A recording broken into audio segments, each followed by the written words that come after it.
If you've been a parent, then you'll understand what I'm about to describe. Your baby is born, and you experience this explosion of joy at the birth of your child. A day later, you are discharged. You and your spouse go home with a new member of your family. You settle in, and then at one point, you hear the sound.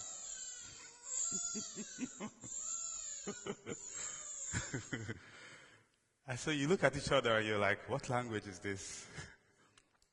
Well, today I'm here to share with you what I've learned from years of studying infants' cries. And I assure you that there is a method to their madness, most of the time. So the first time I wondered what the infant cry could mean was in the year 2010. This was during an internship in Nigeria. I was studying electrical engineering, and my boss's wife had just had a baby. As I was quite close to the family, I went to visit them. My boss and I were sitting on the balcony. He was carrying the baby, and all of a sudden she begins to cry. And he did all he could to calm her, but she wasn't having it. Then the mom comes and says, oh, she's tired, she wants to sleep, and takes her away. And my boss was livid. He was like, how come only my wife gets to understand them? And then he turns to me and said, Charles, go and build an app for this. And I thought it was a fascinating idea, an app to interpret what your baby is trying to say. But I had no idea if this was possible. And so I began to talk to clinicians. I began to read a bit more about the physiology of cry production. And what I learned truly got my attention. You see, crying in newborns is essentially an involuntary action that is directly coordinated by the central nervous system. And what this means basically is that the crying patterns change depending on the need, but also depending on the health state of the baby.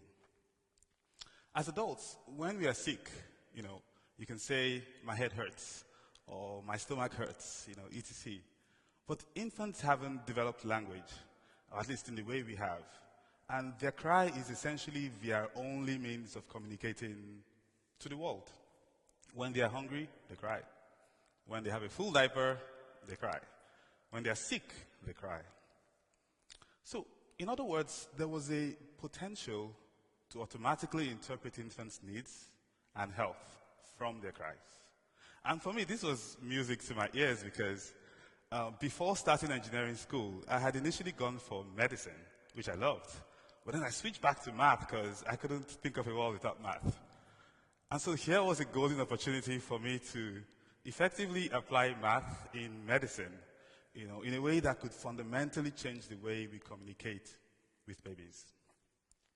So several years later, my interest in this topic led me to pursue a PhD in AI at McGill here in Montreal.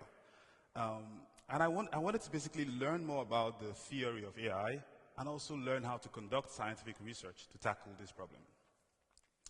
So it was while at McGill that I launched the Ubenwa project. We were a small team of AI and clinical scientists, and our goal was to investigate the nature of the infant cry, to find out if it was truly possible to identify their needs and also their health via analysis of the patterns. We were also interested in how infants' cries change from one part of the world to another. And so we ended up partnering with neonatologists in 5 children's hospitals across 3 continents, in North America, South America, and in Africa, to conduct a large-scale clinical study that we called the Ubenwa study. And for context, Ubenwa in my mother tongue means the cry of a baby. So let me walk you through what we've learned so far. To address the first question, we basically recorded babies crying due to different triggers. So think pain, hunger, discomfort, etc. And then we analyzed the acoustic characteristics in each of these cases. So we're looking at things like the pitch of the cry, the rhythm, the melody, glides. And what we found was there were several consistent changes in the cry characteristics. For example, pain cries tend to have high intensity, high pitches. And I have an example here to illustrate this for you. So we'll do a quick quiz, everyone. to see if you can actually identify a hunger versus a pain cry. So here is sample one.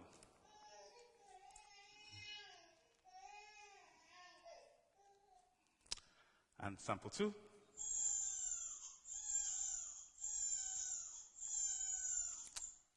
So if you think sample one is a pain cry, hands up. Okay, one person. If you think sample two is a pain cry, hands up. Okay, the majority has it. Okay, so correct. You've all certified as baby whisperers, except you. Yes, so please register to join our lab afterwards. Well, I guess you could basically hear that soul-piercing scream in the second one. You know, that's the kind of high pitch that basically defines pain cries. And as a parent, if you've been one, you'll recall that after several months, you actually begin to identify these kinds of patterns in your baby's cries. And you know how alarmed to be when they actually cry.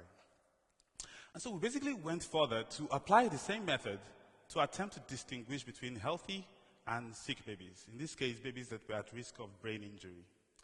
And again, we found some consistent changes. For instance, sick babies tend to exhibit the flat melody type more often, as opposed to the rising, falling patterns we see in healthy ones. And you can see this in the frequency representation of the cries on the screen. So in summary, our AI system turned out to be over 90% accurate in identifying babies at risk of brain injury. And it's really worth emphasizing the significance of this, because the only thing the AI had access to was the sound of the baby's cry. And so you can imagine several applications of this technology. You know, at home, it could help parents know when the cry is for something more serious than just the regular needs.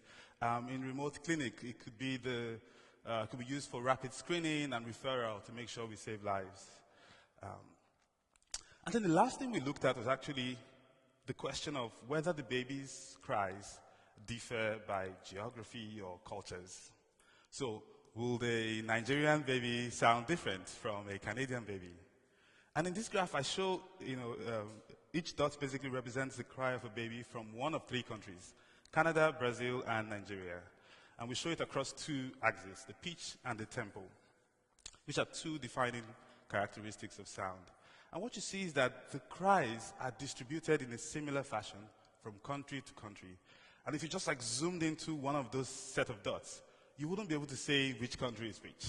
You know, we did the same experiment across several features of cries, and even tried to train an AI system to identify the baby's cries by just the country.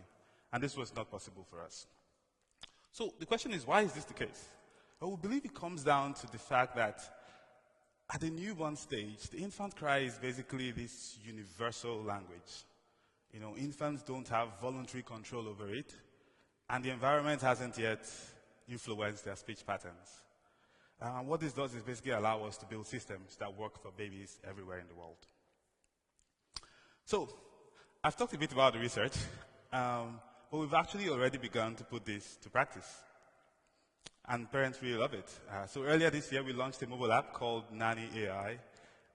It's basically a non-medical solution to help parents to understand why the baby is crying and receive actionable recommendations. So it's really simple. You record a cry, it analyzes it, it gives you the detailed reasons for the cries, characteristics, and you can even give it feedback as well. And interestingly too, we've seen that the users of the app have spanned nearly every single country in the world, almost 200 countries. So I called my boss recently, by the way, and I told him, hey, we've actually built this app that can translate baby's cries. And he told me, Charles, you are 14 years late. But if you have an app that can help me understand teenagers, I'll pay for that one. So, to conclude, the rate of infant mortality today is still unreasonably high. Every year, over 2 million babies die or end up with disabilities lifelong due to potentially preventable medical conditions.